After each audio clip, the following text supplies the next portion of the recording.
Have you ever wondered what it's like to audition for a television show like The Dragon's Den or The Apprentice? Well, my guest this week is going to do exactly that. They're going to just pull back the curtain a little bit and explain his experience back in 2015 when he auditioned for The Apprentice.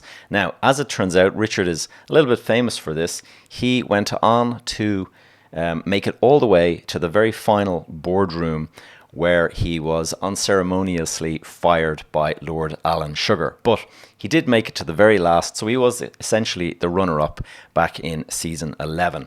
That is 2015, so about 8 years ago. Now, I have to confess, I never watched that show, and so I didn't know about Richard, I didn't know about any of that kind of stuff. And the only reason I know Richard is because in the last couple of years I've gotten to know him quite well. We have been working together. He has an online training program called Million Dollar Sprint. And I joined it about, I suppose, 1.5 years ago. And I've learned an awful lot from Richard in the process. And so I thought it was a great idea to bring Richard onto the podcast today and just explain what he does and some of his ideas and just some of the learnings he's had and some of the ideas. I think it's going to be very valuable for those of you with ideas about how to start a business. Now, I have to credit Richard with the actual giving me the impetus to start my own mastermind, the Elite Property Accelerator that some of you will be aware of. I was talking to Richard, and I was kind of like explaining my idea. I'd like to start a mastermind, I'd like to do this, I'd like to do that. And I was explaining how I was going to do it, and I was going to do all of this preparation work, and I was going to do everything. And in a couple of months' time, this would all be ready. Richard quickly sort of put that to bed, and he said, Gavin, no.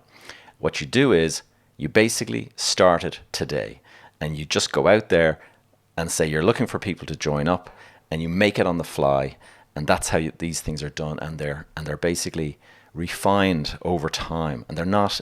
What you don't want to do is build something, and then after you've spent months working on all this, you go out and you try to sell it, and nobody is interested, and so you've wasted all that time. There's some great ideas and some great sort of insights from Richard on that. And so sometimes we all need a little bit of a push, and that is exactly what Richard gave me at the time. So, guys, without further ado, my conversation with Mr. Richard Woods. Richard Woods, welcome to the podcast. Thank you very much, Gavin. Good to be here. It's great to have you, Richard. And there's so much I want to kind of talk to you about today. We're going to create tons of value for the listener, whether it's ideas for making money, ways that you can use lead generation and sales and stuff like that to kind of grow your property business. Or there's a lot of people here that would have trades background or a contractor business or whatever. So that obviously is relevant as well. And also I'm going to be kind of just itching scratching that itch that I have about the curiosity around getting onto The Apprentice and working with Alan Sugar and stuff like that. But before we kind of kick that all off, it's probably best, why don't I hand over to you for, the 30-second elevator pitch? Just who is Richard Woods and what does he do? So I'm basically a marketeer at heart, really. And I love the concept of what gets the phone ringing and inbox pinging with hot new inquiries. That's always been my thing. I've always enjoyed the hunt for an inquiry. And so be that back in the day where I was just a graphic designer setting up my business, going from kind of retail shop to retail shop, helping them to try and get more shop customers. That's where I sort of first cut my teeth, all the way through to running large lead generation campaigns for blue chip companies. I've always been around that thing that is about lead generation. In the past, I scaled my marketing agency to 28 staff, over $1 million revenue, sold that, flipped onto an opportunity that just came out of the blue to acquire a failing boiler servicing business and do a bit of a turnaround on that. They only had sort of 3 vans on the road when we got them, a heating company, and was able to be able to scale that up to 7 vans, over $1 million revenue, and then did an exit all within 2 years.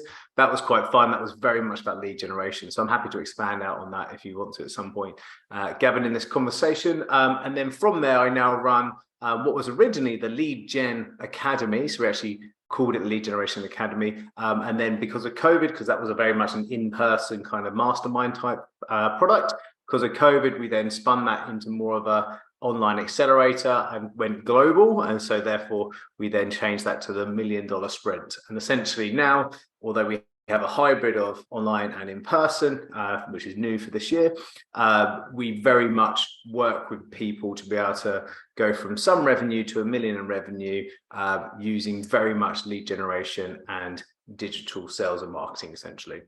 Brilliant. Okay. Well, I mean, as I mentioned before we kind of started rolling, the vast majority of my audience are kind of interested in real estate and property investment and stuff like that. But there's absolutely a ton of that kind of. I mean, let's go back to your early career. I mean, a young Richard starting out in college. I know that you got involved in property investment kind of when you were a student, and you managed to do a few HMOs and stuff. Why don't we start there, and you can kind of sprinkle in how, you know, lead gen and stuff like that can help in that regard. Well, when I was at university, you know, I was just doing a business degree, and you know, I was looking for a job at the weekend, and I quite like going out in the evening, so I don't really want a bar job. So I tried to find something that was during the day, and the local estate agency wanted a Saturday person that would go do all the house viewings on a Saturday and also ultimately a Sunday. So I took that. So I would work both Friday, Saturday and Sunday, just taking people around doing viewings, which was really, you know, quite interesting. I started to look at lots and lots of properties. I thought, crikey, there's some decent properties here that aren't going for as much as I thought they would do. And I started to think, well, actually, how could we shift this around to make it more applicable, to get more people in it, basically? And of course, I was renting in halls at the time. And it was coming up to our second year, and I was looking to find who you're going to live with. And I stumbled across a property. I thought, this looks good. And of course, I knew the you know, I don't know if it's the same case now, but inside the estate agents, you would have the kind of in-house mortgage broker who was one guy. And this was back in the day where they were doing 100% mortgages. You know, God, I wish that was like that again. And so as a student and having this kind of personal relationship with this guy, we were able to make structure. Structure's a good word. I like, because usually you need to get a mortgage. Normally you need to have an income, isn't that right? Exactly. So students, we have an income. So it was a bit looser in those days in terms of those forms we submitted, especially if you knew the person. So anyway, long story short, I find myself with the keys to this property, and we were able to then also do an unsecured loan on it for another 10 grand as a student, as a student loan type thing. And so we used that to go do up the place, stick my mates in it, and therefore my mates then the rent from that paid my tuition and obviously my accommodation for the next 2 years. And I still had that property literally up until last year, where I sold it. It was very emotional actually selling that place, but it made sense because of the new property laws and income laws and stuff, and the fact I was doing a big build at the moment. Then I just flipped that property and took the revenue, took the profit. Took the profit and stuck it into a new deal in property. But I flipped a number of different HMOs in that time, and because I had a bit of an inside arc on to some of this stuff coming to the market. So it's definitely doable. It's harder now, but the rules, all these damn rules they keep bringing in. And tell me this, Richard. I mean, just I know that, like, the first thing I want to kind of, because it's in front of most of the stuff we're going to be talking about, is just you got successfully applied and got chosen to appear on The Apprentice on BBC with Lord Alan Sugar. Like, just give us a couple of minutes of what that was like, and what was the thinking like? Was it to grow your profile, or why did you decide to do that, given your background and stuff? I mean, the thinking was sure. I mean, you got to kind of cast your mind back. So I came out of university. I'd obviously had these properties that I was working with, and I just set up I was doing some graphic design work for people. I was just basically trying to help people with lots of different stuff in their business. And so I had some early success, and I built sort of a 4 or 5 person business. I thought I was, the next best thing. And anyway, my wife's sitting down watching the TV, and I walk through, and I just heard this, and I was like, it's The Apprentice on again. They're all a bunch of arrogant whatchamacallits. I could do so much better than them. I can't believe the awful people they put on this show. And my wife says, well, if you think you're so clever, you go and bloody do it then. And of course, because I did think I was so clever, I kind of got myself a little tie pin and a sharp suit, and I struck myself up for the auditions in London. And look, 80,000 people apply. Are you serious? Every Wow. year. 80,000. It's a stadium's worth of people apply for this thing. It just blows my mind, right? When you turn up, I remember going to the first auditions, and I think it's like a one-to-one interview. And I kind of walk around the corner thinking I'm all sharp, and it's around the corner of Tottenham Court Road where the tube station is, and turn the corner, and it's like something off of the X Factor, where they've got like lines of people all dressed up, and an X Factor, they've got massive hair and shoulder pads and like, leather jackets and stuff. I turn around the corner, it's just like this huge line of people that look exactly the same with me, with the same kind of matching tie, pocket handkerchief, and all the rest of it. And I thought I was being, classy because my socks matched my pocket handkerchief, which matched my tie, but everybody else had got that memo that day, and we'd all just, I was like, oh my God, I'm never going to get into this thing. But you go in and it's a actual office spot, and there's these different levels that you go up. So you go from the bottom, where you've got to do a pitch, a little bit like the X Factor, where you sing in front of the judges. Well, you've got a pitch for 60 seconds on why you want to be North Sugar's apprentice. And oh my God, this 2015 was when I did this. So no, 2014. So I can't remember what I said, but it was something along the lines of, I'm a walking, talking business in a suit, with the passion of a Frenchman and the drive of a German. I've got and the stiff upper lip of a true English gent. Oh my God, as it's coming out my mouth, I want it to come back in again. I've got a business plan to die for. I've even written a 45,000 word book on the subject matter. I will be Lord Sugar's apprentice, so put me through to the next round. And I just come up for air at that moment, like puking into a bucket. What a load of crap just came out of my mouth. Yeah. But like, even to this day, I still remember. God knows how that happened. But anyway, I got through. Awesome. So then you go up to the next tier in this, and you've got to go do some weird tasks, like put up some flat pack furniture in front of a camera, and then you go up to another bit which is like speed dating, and you've got to talk to all these different little production people who ask you questions like, if you're going to be a type of animal, what animal would you be? Or if you're going to be a person in history, what person would you be? And you give all these different answers, and then finally they put you into a mock boardroom at the top and do a kind of synopsis of your business plan and kind of tear it apart and see how you get on. Anyway, it was just exhausting. Absolutely. A whole day, like, basically, is it? A whole day. Wow. And then after, there's 2 other weekends full of auditions and stuff. But you whittles it down. So that's like, loads of people, all the way through to a few people, through to about 25 people in the final audition, that they then finally do a final cull, and you get this phone call on the phone. They're like, right, we would like to put you through, and you're kind of like, yeah. but trying to play it cool. Like, we're going to send a car for you next week, and we're picking you up on Thursday, and you'll be gone for 3 months. 3 months. And I was like, oh shit. So how do we deal with that? Anyway, next Thursday comes around. On the Wednesday before the Thursday, me getting picked up by his car, my wife comes in with a clear blue pregnancy test going, no way, I'm pregnant. And you're off for 3 months. I'm off. And I was like, well, I hope I don't see you next week, because I don't want to get fired, but you might have to deal with some of this morning sickness stuff and the rest of it on your own. And wow. we just had that was our second, so we had one who was already under 1 at that point, so she's dealing with being pregnant and a under 1 year old in the household, and I'm off gallivanting around London after Lord Sugar and doing all these tasks and stuff, and she's kind of catching up. And what people don't realize, you're literally there for the whole time. You get one 10-minute phone call home a week. They don't allow you to talk, and they listen to that phone call, so you don't say anything about it. You can't give away any of the plot, anything. So like, I did like 9.5 minutes of my wife telling me, that I'm an awful person for leaving her pregnant. me apologising, and them listening in on this. 30 seconds of me going, it's going all right. I'm kind of getting through this and getting all the way through to the final. And ultimately, I did get through to the final round, and unfortunately, just missed out. But it was a wonderful experience and lots of fun.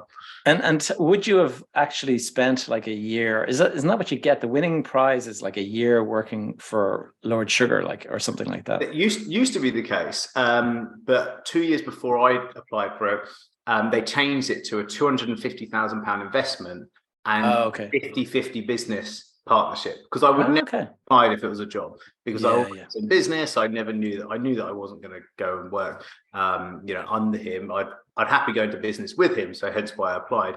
And it wasn't really for the money at that stage, because my business was profitable, but it was more the cachet of having Sugar when you're trying to open doors for big clients. Could you just imagine the kind of opportunity that comes your way when you've got him as your business partner? And don't get me wrong, we had a ton of great press. My business really exploded from being on the show, but it would have done even better if you'd gone through. If Sugar was on my shoulder. Wow, that's a great story. I mean, tell us. I mean, so the learnings from that, like, you took you made it to the final, but you didn't get through to the final thing. So what was like the next week after that, like when you're kind of on the the downward slope from the kind of excitement of it all, but you're now sort of, okay, well, what am I going to do with all of this experience and this profile that I've got the benefit of now? It's very much a case of thinking about, well, what am I going to put out there and try and work on? And the people that I was in there with made the mistake of thinking that they want to go into the Big Brother house or go into the jungle, and they were all doing all the red carpet and stuff. And you do get a little bit kind of like it's the shiny glitter, and you start to go after it, right? There was calls for me doing other shows, and there was kind of like the what's the blooming thing with they're all out there, Love Island. So there's like Love Island people were mixing with the Apprentice people, and there's lots of tension and stuff, and you're kind of you're seeing your social media followings like rattle through the roof. And luckily at that moment, as it was going down there, I suddenly realized, when I was weighing up these options, I was like, it's not who I am. I'm a business person. I went on The Apprentice because it was a business show, because I wanted to win the business opportunity. If I go into the Big Brother house and sit there making a fool of myself for X amount of time, it's not that I'm worried, because my brand has been damaged more times than I can remember. I can deal with that. But it's just the distraction and it's just not where. But it's not core. It's not a core like to your business. I mean, I can see. It's now that you've said it, I can completely see how that would work. It's like there's people that are there not for the business, but for the celebrity of it. And it's kind of like, look at me, I'm on TV now, and all this kind of nonsense. And that's, I think, obviously a wise decision moving on.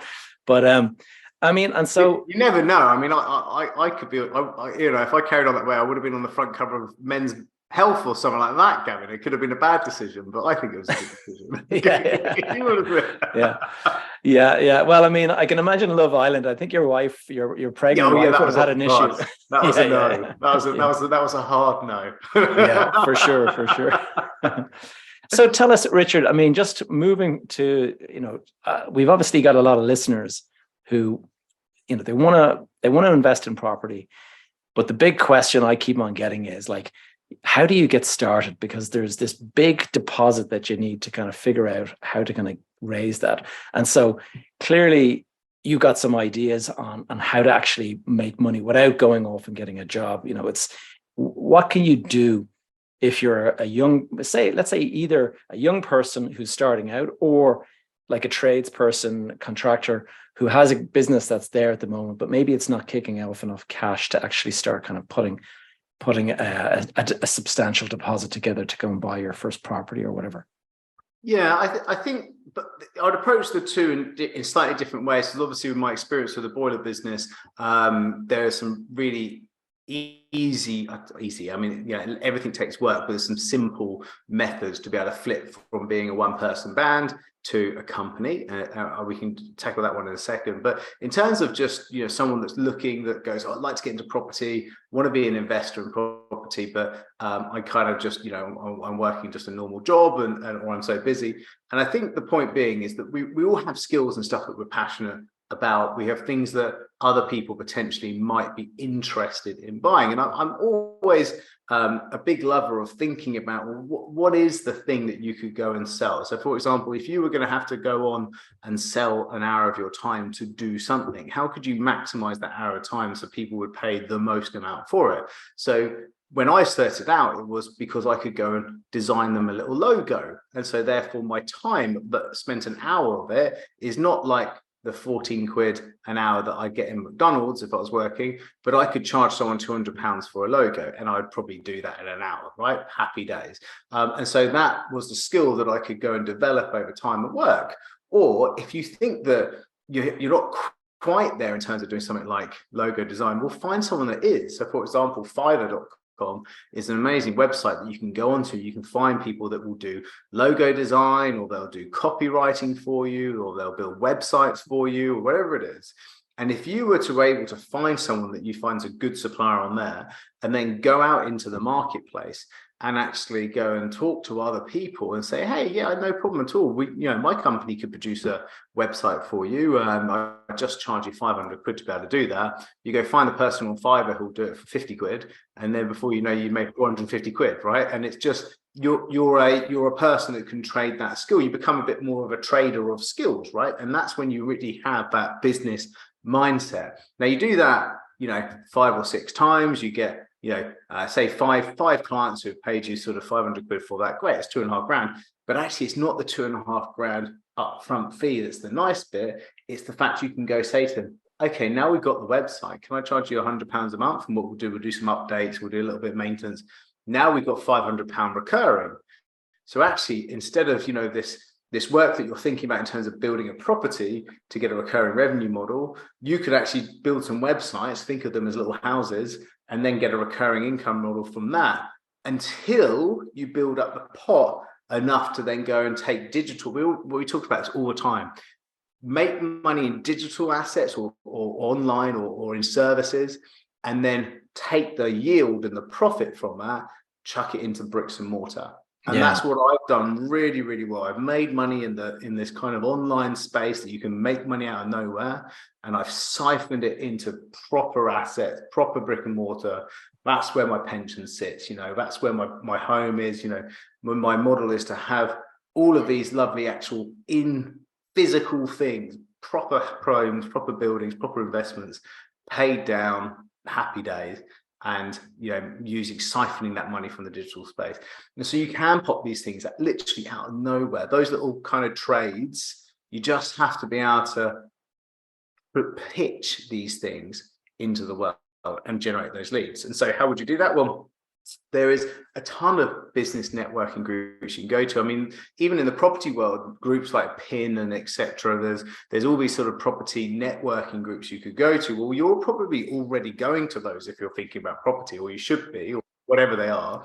And then once you start to go and network in that world, or even the Facebook groups that are free Facebook groups, you'll meet people, and then you'll start to hear about, well, maybe they need websites. So maybe you could do these sort of property related services into those groups because you're already there. And so that's where your audience is. It's the people that are the closest to you, that you're already probably sitting on the opportunities that you could go sell some of these services to. So that's how I'd kind of make money out of thin air but keeping it in the property game. If you're a tradie and you're just wanting to go from one to many, what you've got to do is you've got to inundate yourself with inquiries. And most problems with tradespeople that I noted when I was getting into business is that they just weren't able to effectively handle inbound leads, right? So if I'm phoning because my boiler's just packed up, right, and it's November, I'm gonna, the first thing that's coming to me in terms of fixing it, I'm all over that. So I'll make 2 or 3 phone calls. If the first 2 calls don't pick up, I don't think, well, No, I'll wait a couple of minutes and I'll phone that first one back again. I phone the next one on the list, don't I? I phone the next one on the list. Yeah. Just And move so on. the person who picks up wins. And so most of these guys have their mobiles, it all diverts to their mobiles, right? And so we just put a call answering service on. So we had a 24/7 call answering service that could pick up these inquiries. Like, hi, how can we help? And then the other innovation we had, because lots of trades guys will go, okay, don't worry, I'll come out and have a look at it and then I'll give you a quote. Well, what we did is we installed a call out charge, like 100% call out. So our third party, our virtual telephone system, there's some good companies out there. Happy if anyone wants to reach out to me, I can introduce people that we used to use. But there's a virtual call answering service.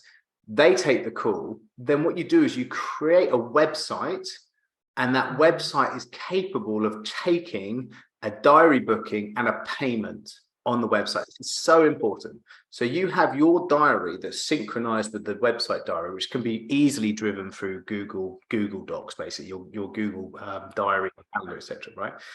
It queries your diary, sees that there's a space next tomorrow at 9 o'clock, and it then says, great, no problem at all. And we used to charge 98 quid for a call out. So the people go, right, I'm going to book that call out for an hour, 98 quid, job done, paid, right? So we had organic traffic just hitting our website, paying for our call outs. But if someone phoned our number, it means that our call answering people can just go onto our website and take a payment on the phone using the website. Yeah, so it yeah. felt like they were just booking it straight into the diary, and bam. So before you know it, you are literally got you're up to your elbows in a boiler fixing it somewhere, and you just had a vibration on your phone, and that was someone that just ordered a call out because their boiler broke, and you're there tomorrow morning at 9. That is honestly, like, that's 90% of what we did to get us from that company that was going bust at about 200 grand to $1 million in revenue, and I flogged it. And that's 90% of the innovation just there. So wow, just so simple stuff. Yeah. you lose deals, speed kills sales. So you just got to boom, whoever books the deal gets it. And tell me this, just on the £98. I mean, that's for you to call out and see what the problem is. Yeah. And if you could fix it there and then, would you do that? Yeah. Exactly. So the concept was so we used to have a bit of pushback on this. So they'd phone up and they'd say, oh, my boiler's not working. Say, no problem at all. We could probably get you there, an engineer there tomorrow morning at 9 o'clock. Oh, great. Okay, cool. The cost for the call out would be 98 quid. If we can fix it within the first hour, that's fine. You're paying for the whole of the first hour. If we fix it in 5 minutes, well, we can't resell that slot. So it is still 98 quid because, it's there, but obviously we came there and fixed it, right? So problem solved, no problem. But if it is going to need more than an hour, or we're going to need to go and quote for parts, then our engineer will let you know at the time, and we'll give you a quote for parts. And then the other piece is that we got them to pay up front for that part and the next bit of there. And again, so we didn't have any bad debt, and all the money was up fronted. So when it got to the end of the month, when we need to pay our engineers salaries, we'd already had 100% of the cash before we even get there. And so we became cash flow positive as well, which was another problem why that company went under. Interesting. Yeah, fascinating. Well, I mean, Richard, in terms of just, what you do today, and I don't mind letting everybody know that, like, you're the person who basically pushed me into creating my mastermind and my coaching business. We were chatting like this, and you kind of said, Gavin, here's how you would do it, bang, bang, bang. And I sort of said, okay, let's do that, and next minute we're up and running, and we have a couple of guys signed up and stuff. And, you have a lot of people that are doing that kind of thing. Like, take us through your process. I mean, for somebody, that is either in the business, in a contracting business or whatever like that, or somebody who can sell kind of like, time for expertise or knowledge or whatever it is, like, what would be the process that you would kind of suggest for them based on what you're doing? Yeah, I think, I mean, you're obviously a dream example, because you had built an audience, you're passionate about what you're doing, you're highly credible, and people therefore wanting to learn from you was a logical next step for your audience. So there's a couple of steps. So one, there's around kind of building an audience. So you want to make sure that people are aware of you. We kind of have this 4-step sequence that we say to people. You need to bring awareness, consideration, convert, and deliver. So awareness, consider, convert, deliver. And that is formed the piece of building awareness. So let's start there. So using you as an example, you have a fantastic outreach on, say you're building LinkedIn or Facebook or whatever the social media channels are. I know you're smashing a bit of TikTok at the moment.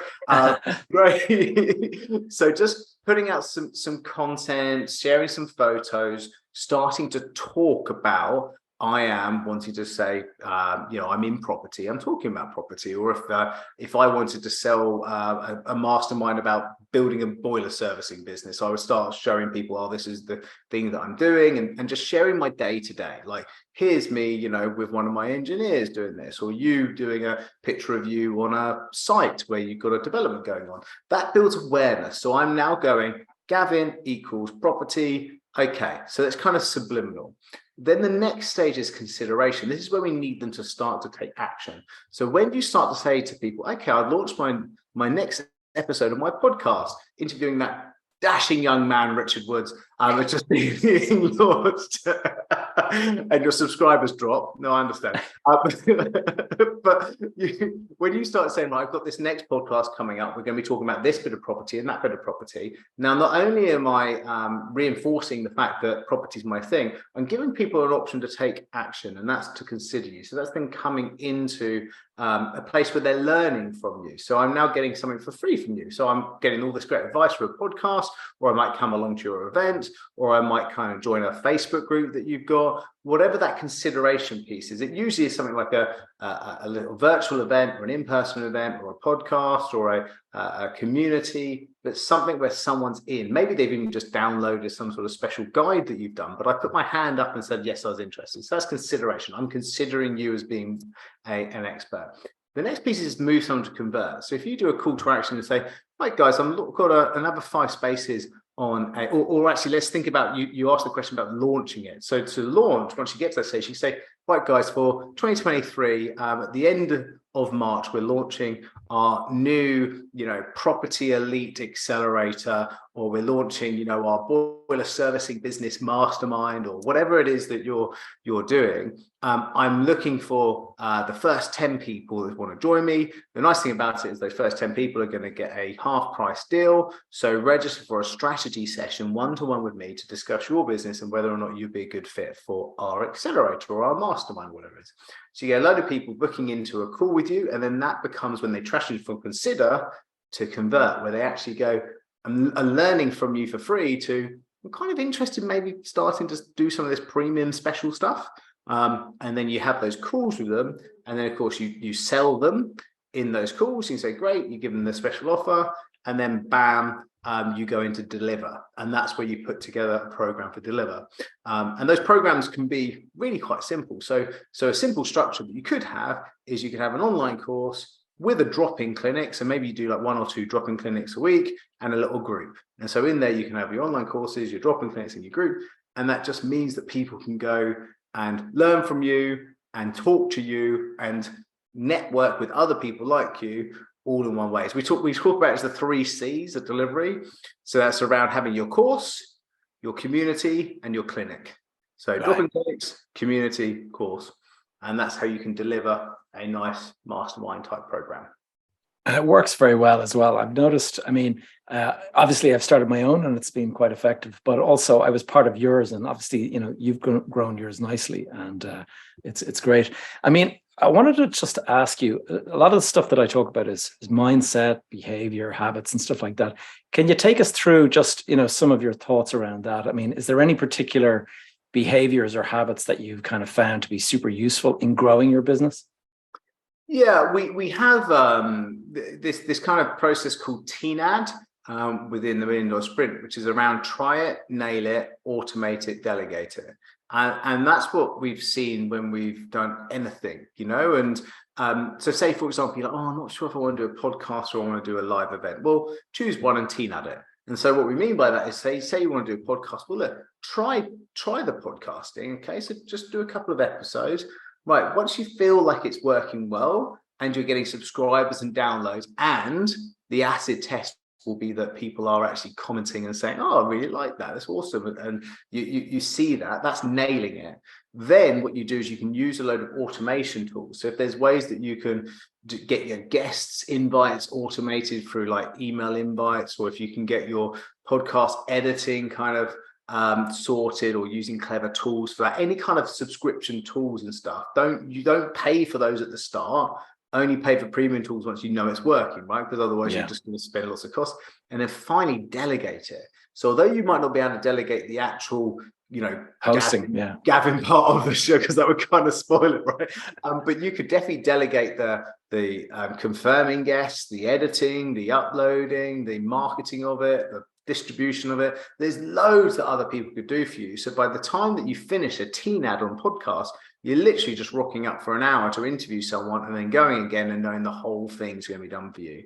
And that's been a great it doesn't matter if it's doing ads or podcast or whatever it is, even if you're a property developer and it's a new way of kind of sourcing properties, you can still teen at it. That stands the test of time in all industry sectors.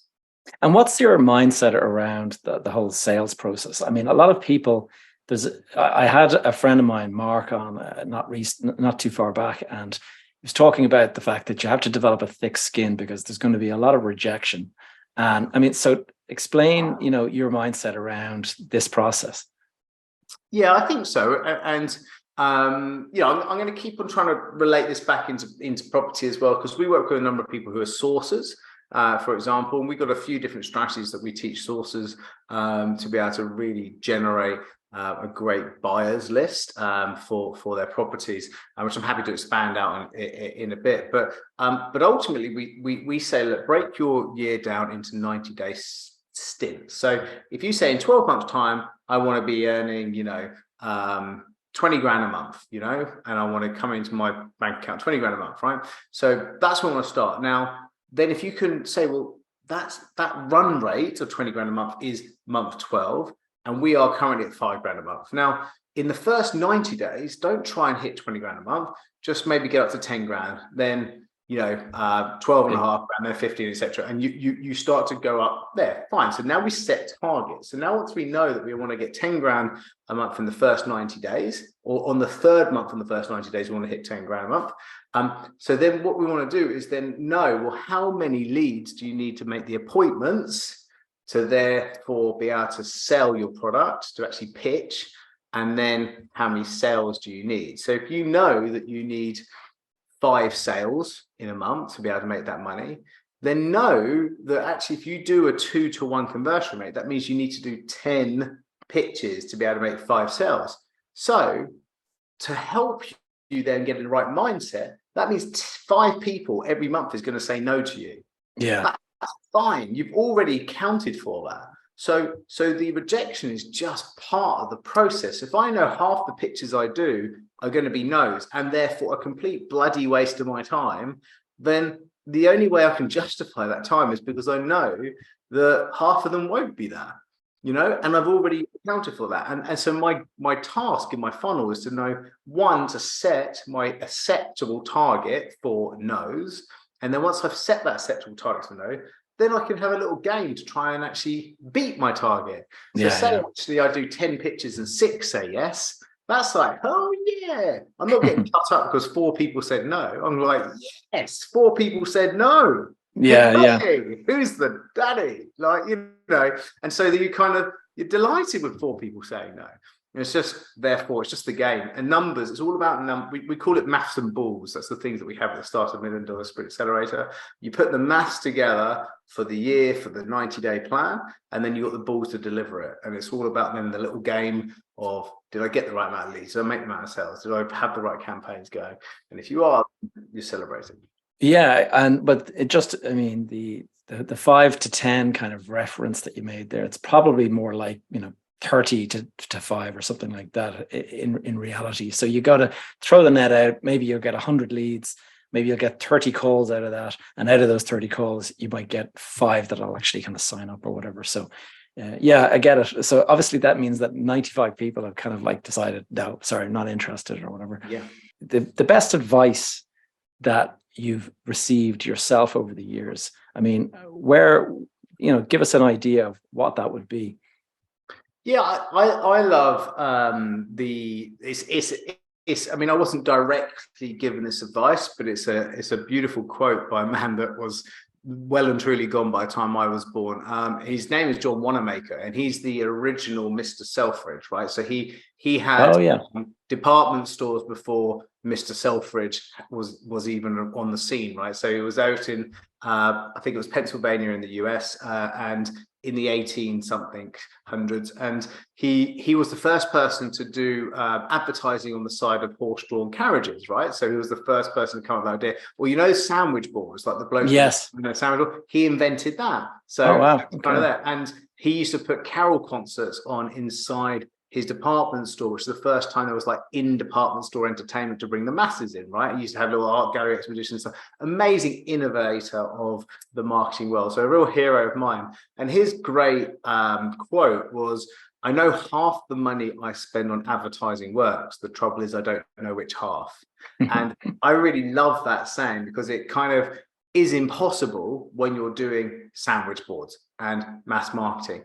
But where I love that quote is it's a challenge, because in 2023 and beyond, there's no way we should not know which half works, because I know exactly what works in my marketing. I know exactly what every single penny does. And I would guarantee you that 90% of the people I see in the world of entrepreneurship have no idea how much their money and how much their time yields in terms of advertising. And so therefore tracking, having bespoke landing pages for stuff, tracking leads, where opportunities come from, and not just saying, you know, where did you hear about us? And they go Google, you know, right? Okay, but Yeah. you know, was it this campaign or that campaign? You know, so by actually having the data, allows you to start to play your business like it is a musical instrument, and just being able to redirect time and energy and money into To the the different ones that places that can that make make the difference. most sense. Yeah. No, it makes a lot of sense. All right, because I know.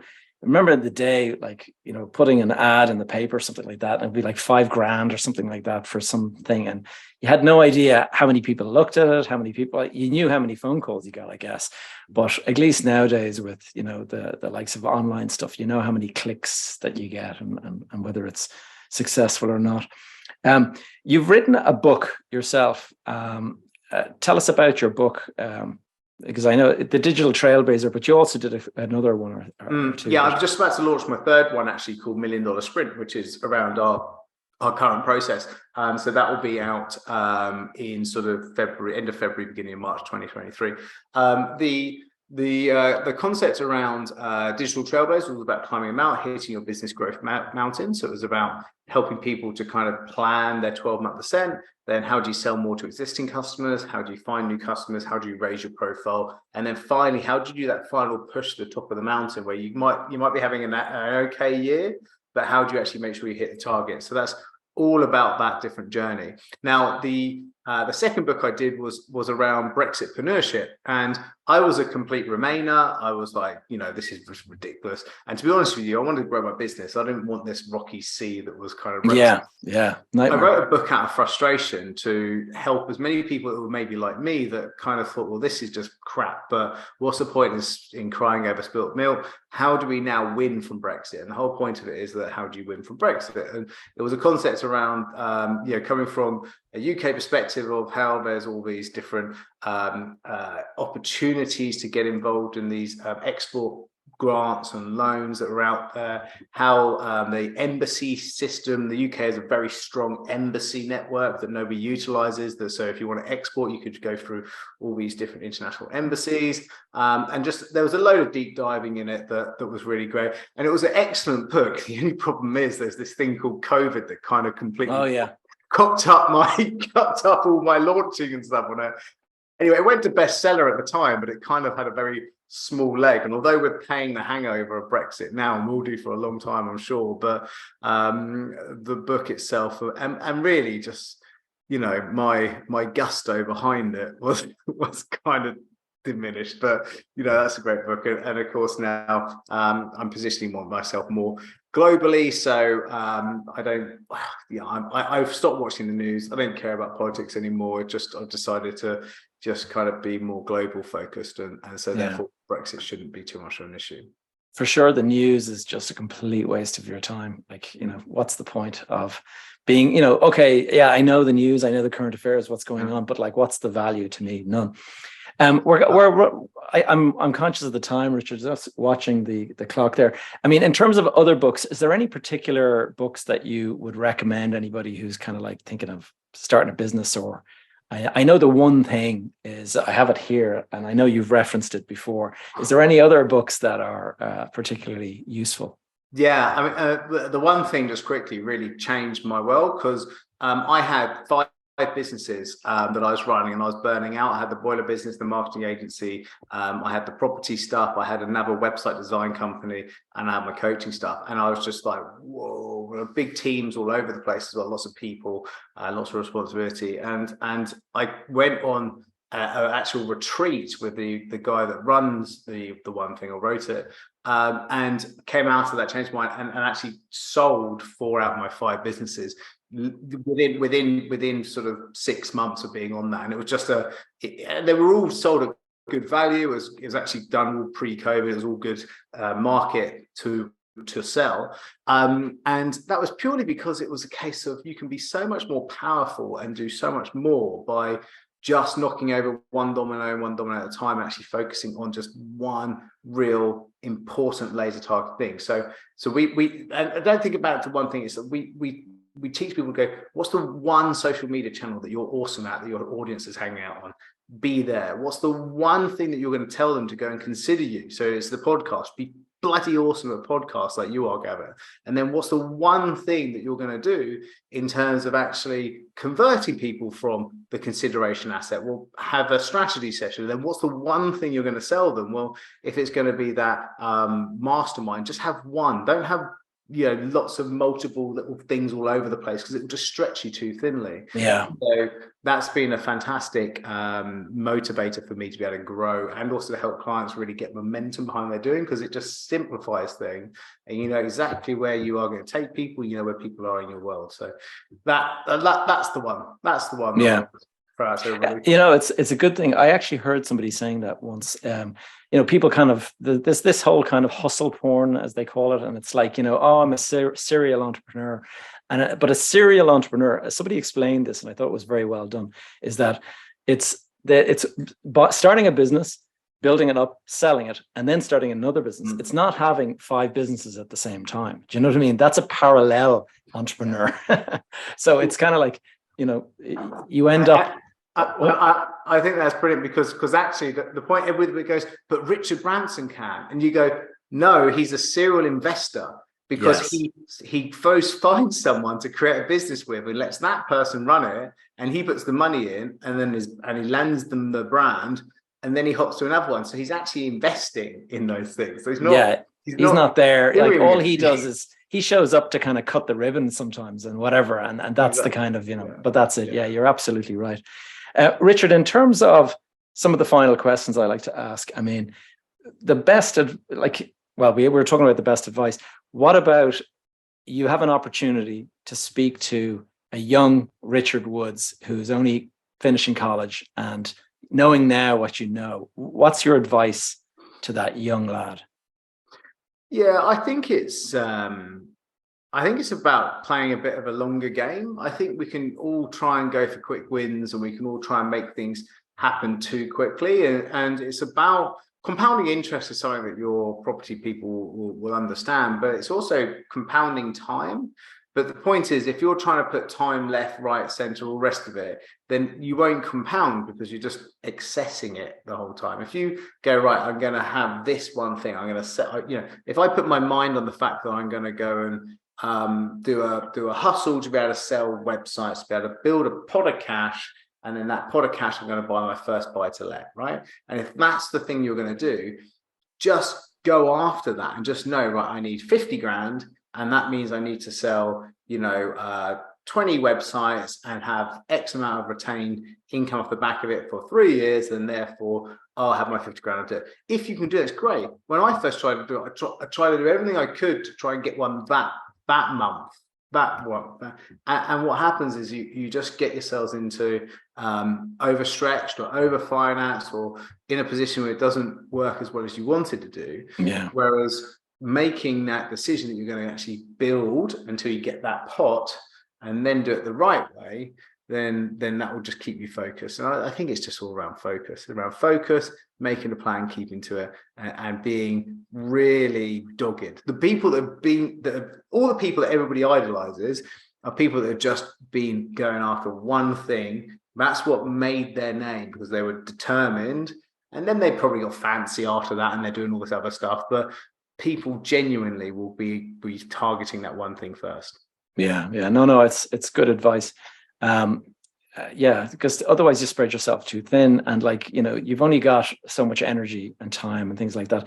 In terms of the property context, what I've always sort of said is patience and discipline. And you talk about, compounding and stuff like that. And that's the thing is if you go out there and try and invest in a property, and really ramp it up and ramp up the process really quick, you can find that you've overstretched yourself and you're way out over your skis. And then suddenly, as we are now going through the interest rate hikes, you're suddenly unable to kind of afford it, because you've got no equity built up in the business. Richard, we're coming to the end of it. Tell us, if somebody wanted to learn more about you, reach out, or whatever, what's the best way to find you? Yeah, I think the best thing to do is to jump onto. People are genuinely interested in lead generation, growing a business. We work with kind of coaches, consultants, marketeers, course creators, and agencies. So that's kind of our niche, and we help them to be able to grow their business to $1 million in revenue. So that's my sweet spot, right? So if you are in that category or interested in that category, I run a free event every single Wednesday at 9 a.m. called the Marketing Roundtable. If you just check out $1 Million Sprint, my website, you'll see a tab at the top that says Marketing Roundtable. Jump into there, register, and you can just access all free videos, free content. Go for it. Sounds good, Richard. Excellent. I'll go and put a link in the show notes so that people can find that anyway. But Richard, you've got another call to jump onto, so I'm going to let you go. But it's been a great pleasure having you on, and super helpful. And I wish you the best of luck with everything. Fantastic. Thanks, Gavin. Take care. All right, guys, I hope you found that conversation with Richard Woods to be as enjoyable and valuable as I did. He's certainly got some great ideas, and he does kind of get things moving very, very quickly, and optimization is a big thing for him. So if you found it useful, please leave a comment below, or indeed just let me know through social media. If you have any suggestions for guests that you think I should bring on the podcast in the near future, please also, drop me a line. Let me know in the comments below. I'd love to know, just, are there any particular people that you've heard on other podcasts that you think would work quite well? To my right, you're going to find a suggested video, and this is just really there for you to try to continue learning on your journey to gather knowledge and stuff about the property industry. Click on it, and in the meantime, send me a message if you do have any questions or suggestions on topics that you'd like me to cover in future episodes. And until next week, take care and talk to you soon.